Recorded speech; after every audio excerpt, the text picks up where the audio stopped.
ये कहानी है सुंदरबन जंगल की, जहाँ सारे ही पक्षी और पेड़ मिलजुल कर रहते थे। तभी एक चिड़िया से बोलता है, अरे टुन्नी चिड़िया, मौसम कितना अच्छा है, मन कर रहा है झूम झूम कर नाचूं। तो नाच लो, पर तुम तो नाच भी नहीं सकते, तुम्हारा पैर ही जमीन के अंदर है। फिर पेड़ जोर जोर से पेड़ हिलाता है और टुन्नी चिड़िया को नीचे गिरा देता है। लो, मैं तो नाच लिया, तुम गिर गई। तू पागल है, गंदा पेड़ कहीं का। वहाँ सब ऐसे ही हंसी मजाक करते थे। वहीं एक नारियल का भी इलाका था, जहाँ सारे नारियल और चिड़िया रहते थे। तब बहुत खुशी खुशी रहते थे। वहीं एक मोटे नारियल का घर भी था, जो सभी पक्षियों की मदद करता था। किसी भी पक्षी को वहाँ रहने की जरूरत पड़ती तो वो मोटे नारियल का पेड़ का इस्तेमाल कर लेता। मोटा नारियल बहुत ही अच्छा था, सब जरूरतमंद पक्षियों की मदद करता था। फिर एक दिन कौवा उससे कहता है, अरे मोटे नारियल, मेरे घर पर कुछ मेहमान आ रहे हैं, तो मैं उन्हें यहाँ लेकर आ जाऊँ?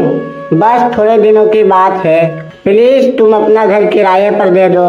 हाँ चलो ले लो, पर मेरे घर के अंदर कोई गंदगी मत करना। नारियल अपना घर थोड़े दिनों के लिए दे देता है।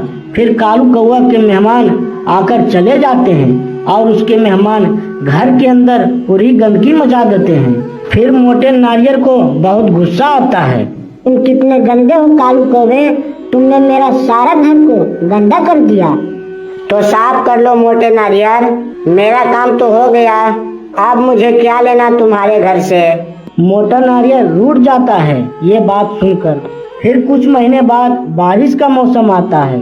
सब लोगों ने अपना अपना घर बना लिया था, बस कालू कौवा और टुन्नी चिड़िया ही अपना घर नहीं बना पाई थी। टुन्नी बेचारी मेहनत कर रही थी, पर उसे घर बनाने के लिए कुछ चीजें नहीं मिल रही थी।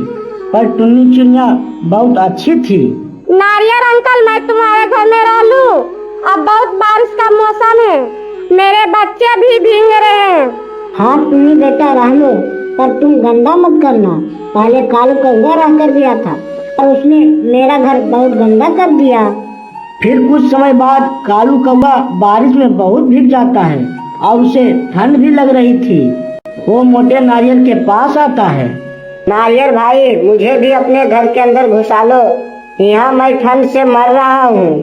नहीं कालू कौवा, मेरे घर के अंदर जगह नहीं है जैसे गंदे लोगों के लिए, और यहाँ वैसे भी टुन्नी और उसके बच्चे रह रहे हैं, तो तुम्हें अंदर जगह नहीं मिलेगा। कालू कौवा ये बात सुनकर वहाँ से चला जाता है। फिर कुछ महीने बाद बारिश का समय खत्म हो जाता है। फिर सब पक्षी अपने अपने जगह वापस चले जाते हैं और मौसम भी बहुत अच्छा हो जाता है। कुछ समय बाद जंगल में दो खतरनाक चील आते हैं, जो सबको खाते हैं और पेड़ की भी फसल खराब कर देते हैं। उसने बहुत पक्षियों को अपना शिकार बना लिया था। अब वो मोटे नारियल के फसल खराब करने आता है। मोटे नारियल, तू कहाँ बचेगा? तेरी भी तो फसल खराब होगी, फिर तू कैसे जिंदा रहेगा? नहीं भाई, मुझे मत मारो, तुम मेरी फसल मत खराब करो। मैं तो यहाँ रहने के लिए घर देता हूँ। अगर मैं चला गया तो बहुत पक्षियों बेघर हो जाएगी। तो हमें उससे क्या करना? हमें तो फसल खराब करने से मतलब है। अब यहाँ सारे जंगल को उजाड़ देंगे और सारे पक्षियों को मार देंगे। वहीं पीछे से टुन्नी चिड़िया उड़कर आती है और वो देखती है कि खतरनाक चील मोटे नारियल को परेशान कर रहा है। वो फटाफट वहाँ पहुँच जाती है। ये खतरनाक चील है, मोटे नारियल अंकल से दूर हटो, तुम उन्हें परेशान नहीं कर सकते। अगर तुम इन्हें परेशान करोगी तो तुम्हें मुझसे लड़ना होगा। अरे टुन्नी चिड़िया, तू मेरा क्या बिगाड़ेगी? मैं तो फसल खराब ही करूँगी। तो आजा मुकाबले में। टुन्नी चिड़िया और चील दोनों भागने लगते हैं। तभी टुन्नी चिड़िया चील को जंगल के दूसरे हिस्से में ले जाती है, जहाँ शिकारियों ने जाल बिछाया हुआ था। चील टुन्नी चिड़िया के पीछे पीछे उसे पकड़ने के लिए उड़ता रहा। फिर टुन्नी चिड़िया जाल के पास पहुंच जाती है और वहां से अचानक दूसरे तरफ मुड़ जाती है।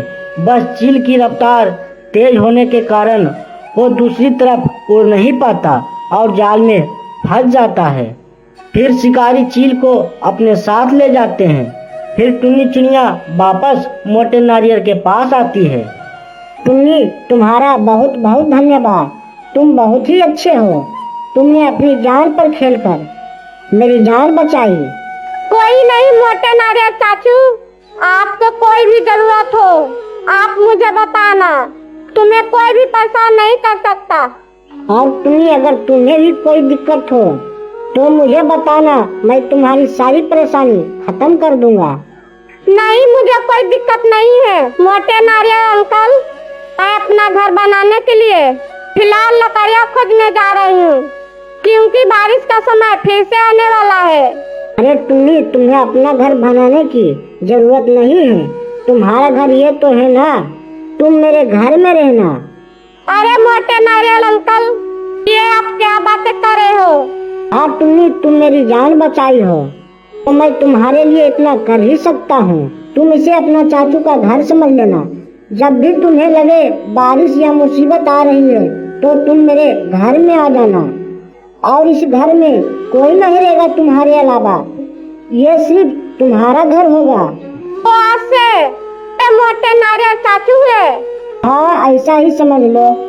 और मोटा नारियल और टुन्नी दोनों साथ साथ रहने लगते हैं और दोनों बहुत खुश हो जाते हैं और बहुत ही अच्छे से रहते हैं।